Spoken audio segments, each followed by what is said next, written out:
এই যে আমার পার্সেলটা চলে এসেছে আজকে।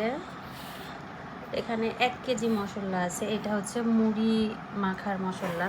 তো বাইরে গেলে আমার 1 থেকে 200 টাকার ঝালমুড়ি খাওয়া হয়ে যায় একসঙ্গে।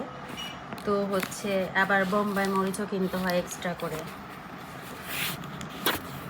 যার কাছে মুড়ি মাখা খাই তাকে বলি যে আমাকে এক্সট্রা করে বোম্বাই মরিচ দেন, দিয়ে হচ্ছে মাখিয়ে দেন।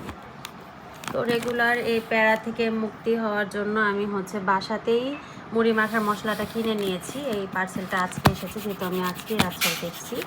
তো এটা খুলে দেখব যে এটার ভিতরে কেমন কি আছে। 1 কেজি মশলা, চলেন দেখা যাক।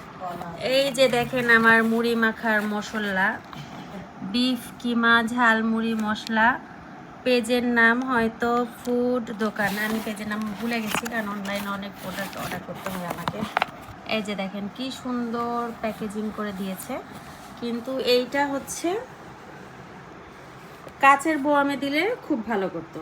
কাচের বয়ামে জিনিস ভালো থাকে আমার জানা মতে, প্লাস্টিকের বয়ামে এখন ভালো থাকবে কি করে আমি সেটাই ভাবছি। যদিও তারা বলেছে যে নর্মাল রেখেই অনেক দিন রাখা যাবে, খাওয়া যাবে।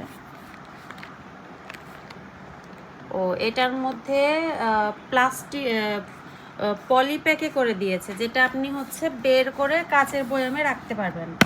এটার ভেতরে আবার পলিপ্যাকে করে দেওয়া আছে। আশা করছি খুব সুন্দর, খুব টেস্টি, সুস্বাদু হবে, যেহেতু আমার ঝালমুড়ি খুবই পছন্দ। এখন থেকে আর বাইরে খাওয়া লাগবে না।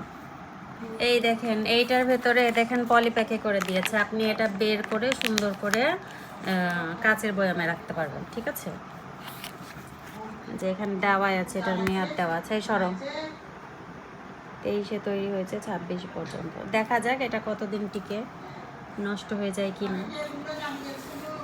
তারা তো বলেছে এটা নর্মালভাবেই বাইরেই রাখা যাবে, এখন দেখা যাক কীভাবে কী হয়।